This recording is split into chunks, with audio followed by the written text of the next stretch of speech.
everybody, welcome back to Let's Talk Physical Media. I am your host, John, and this is the weekly news show where we talk everything in the world of physical media. And it was a pretty slow news week until the very end, and we don't really have too much information on this, but it's a KINO LORBER heavy news week. And we've just heard from people who actually have pre-orders in for the film Daylight from 1996 and pre-orders for Dantes Peak, which we've talked about here a lot on the channel, have both been indefinitely delayed. Some people already got their copies of Daylight, so that's going to be selling for a lot of money on the secondhand market over there on eBay.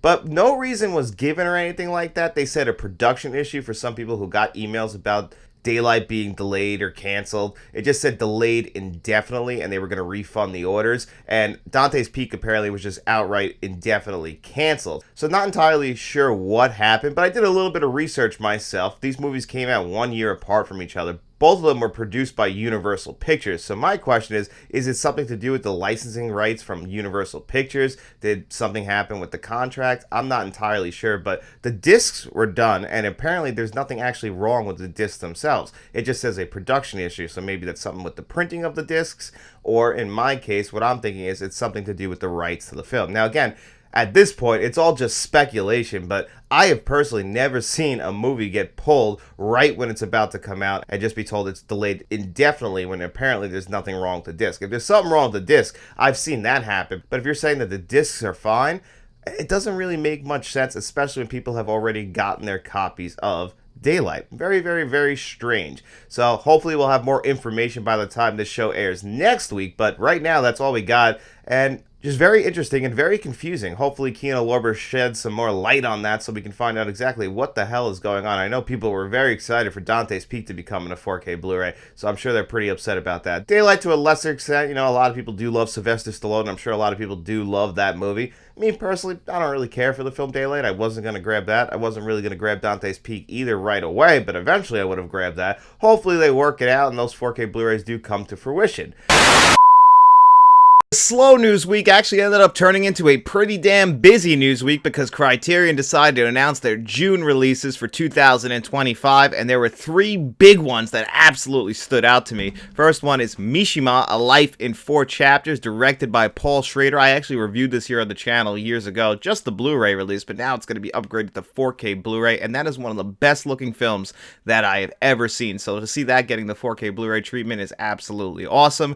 And then Terry Gilliam's Brazil from the 1980s. This is one that I've been dying for a 4K Blu-ray release, to the point that I figured it was coming because we got Terry Gilliam's other films on 4K. It just surprised me it took this long for Brazil, one of his most popular films, to come to 4K Blu-ray, but thankfully it is. This one is fantastic. Can't wait for this one to come out. And then the third big one is Sorcerer, directed by William Friedkin. I just said in my cruising 4K Blu-ray review that we need Sorcerer on 4K Blu-ray, and here it is. This is another movie that just looks absolutely beautiful, especially in the third act with those colors. Just imagining those on 4K Blu-ray, I cannot wait. And there was some other stuff that they announced as well that we got to talk about, including The Wiz, directed by Sidney Lumet. This came out in the 1970s. It's the sequel to The Wizard of Oz. It's always the one that stands out to me in Sidney Lumet's filmography because it just doesn't feel like the kind of film that he would direct, but it's still a very good movie, so I'm glad to see that coming to 4K Blu-ray as well. The film Midnight is just going to be coming on Blu-ray.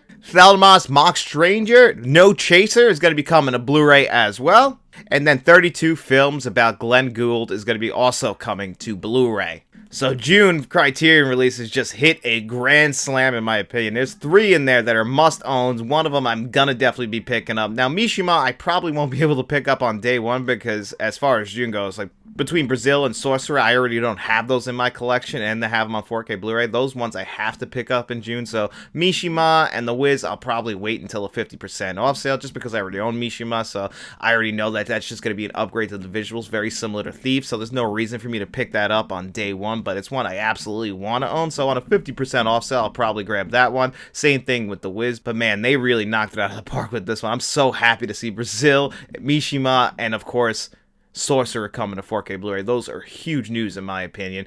And then of course I also forgot to bring this up in the video, so hey, I'm recording a little bit right now, why not? Also, Starman will be coming to 4K Blu-ray. This was locked behind the Columbia Classics Volume 4 wall, so it's nice to see this getting a Sony Steelbook release. I actually reviewed that 4K Blu-ray here on the channel. Spoiler alert, it's a fantastic 4K Blu-ray, so if you don't have that one in your collection, you're a big John Carpenter fan, I think that's a must-own. That's the only John Carpenter film to receive Academy Award nomination, and that was for Jeff Bridges for Best Actor. I understand why he didn't win, but it's nice that John Carpenter actually did receive some recognition in the 1980s, because the guy was just, man, he was firing at all cylinders in the 1980s, and we just did not appreciate him enough then. But hey, we appreciate him now, and Starman is a must-own on 4K Blu-ray. So back to the regular show. KINO LORBER also announced that they're working on scans for Airplane 2 and Mouse Hunt. Airplane 2, considered one of the worst sequels of all time because Airplane is considered one of the greatest comedies of all time. I think that's a little mean. Airplane 2 isn't as good as the original, but not many comedies are as good as the original. Which makes this a little bit weird, is now we'll have an individual release for Airplane 2. Like, we'll have Airplane 2 from a KINO LORBER 4K Blu-ray release. And right now, the only way you can get Airplane on 4K Blu-ray, the much better film, is in that Zaz collection, which was on sale, actually, at Barnes & Noble last week and being price matched by Amazon for about $28. Very confusing as to why that was going on as well with Paramount and their 50% off sale. Looked like they were trying to dump some of their movies. Maybe they're trying to make a quick buck. I'm not entirely sure on that as well, but thought that was a very low price for 3 movies in there. The Naked Gun 4K Blu-ray, I can confirm, is really good. Haven't seen Airplanes, and whatever that third one in there was. I know there was a third film. I'm just forgetting it. That Val Kilmer film off the top of my head. But anyway, that 3-film 4K Blu-ray collection was pretty cheap. But now you'll have Airplane 2 on its own and Airplane on 4K Blu-ray in a collection. Just doesn't really make sense. Hopefully Airplane gets its own 4K Blu-ray release because, again, one of the greatest comedies ever. Now, Mouse Hunt. Mouse Hunt I just have a really funny story about. It was actually a comedy that I grew up with. Me and my cousin Matt, who used to do the show with me, we used to actually watch that movie a lot. We thought it was very, very hysterical. We were pretty young at the time. There's just images in that movie, like when they put all the rat traps on the floor and then they all start going off, that still stick out in my head. It's one of the first films I think of when I think of Nathan Lane, which it's cool to see him back in like the spotlight over the last couple years because he kind of disappeared for a while. But Nathan Lane, huge part of the 1990s. He's also a good voice actor. If you've ever seen The Lion King, he's got one of those iconic voices. You always know it's Nathan Lane when Nathan Lane's talking, but he was very funny in the movie Mouse Hunt. This is a movie I never in a million years would have expected to come to 4K Blu-ray.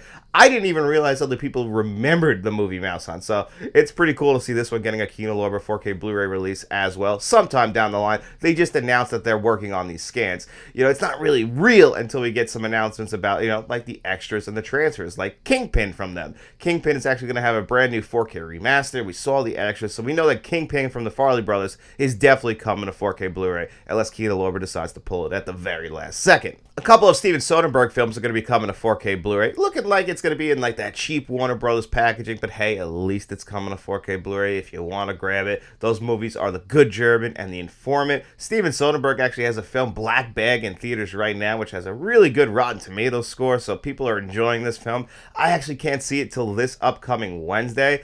I'll review for the channel members sometime next week for that movie. I know it's a week after the movie came out, but I'm really looking forward to seeing Black Bag. Steven Soderbergh has been making these nice, tight 90-minute thrillers for the last couple of years, and they've all been good, so definitely looking forward to that, especially since this one's actually getting a very positive reaction from everybody. It's not just coming and going like his last few films, so I'm very happy about that. But you can get The Informant starring Matt Damon on 4K Blu-ray, and then Cate Blanchett in The Good German on 4K Blu-ray as well. We also got to look at Warner Brothers, what could be the final artwork for the Lethal Weapon Collector's Edition. They don't have it with the actual English font on it. I believe this was the French font, but it's supposedly going to look just like this. I hope so. I like the black base of this. Would have liked a little bit more red. Lethal Weapon, I do think of red, but hey, that might come with the complete collection sometime down the line. I'm just glad that Lethal Weapon is really coming to 4K Blu-ray, even though there is no pre-order available yet or any official announcement as of yet, but it should be coming pretty soon since all this information has leaked out. This is kind of Warner Brothers' MO.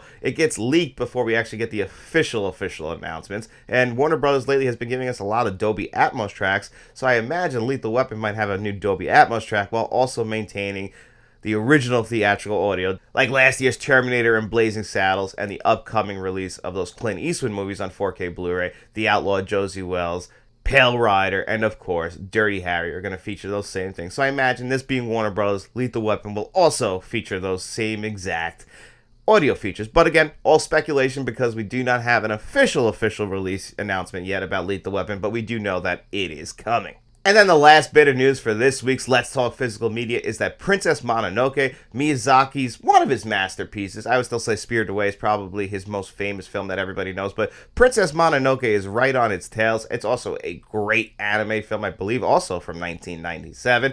Well, that got surprised with an announcement with an IMAX re-release with a brand new 4K scan, and that is going to be coming on March 26th, so not very far away, and this should lead to a 4K Blu-ray release sometime down the line. I don't know who it'll be from. Right now, you know, all of Miyazaki's films, I believe, are right now on Warner Brothers streaming service, HBO Max, or just Max, whatever the hell they're calling it now. So maybe it'll come through the US from Warner Brothers. We've also seen Shout Factory release some Studio Ghibli stuff in the past, and Studio Ghibli's last film, or Miyazaki's last film, The Boy and the Herring, actually had its own release from, I can't remember the name of that studio, but it was its own release from just a new studio, not necessarily from a major boutique label or a major studio here in the United States. But I imagine if they did all that work on a new 4K scan, that it'll eventually come to 4K Blu-ray not too far down the line, if I had to guess, with this coming out in theaters in March, sometime during the summer.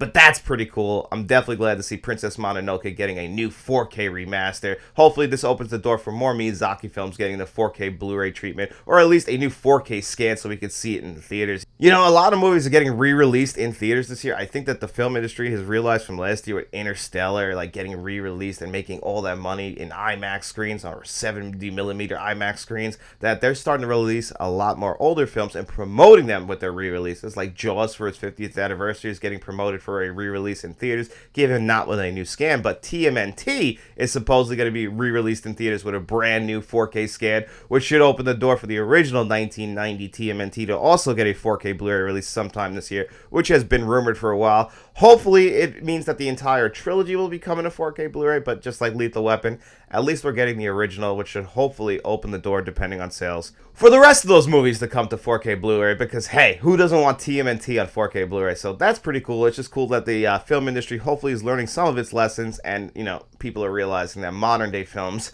unfortunately, as much as I love modern day films, which, you know, they just are not as good as like the films from the 70s, 80s, and 90s. At least for me personally, every once in a while a gem slips in there, but I usually leave the movies feeling like, you know, that was good.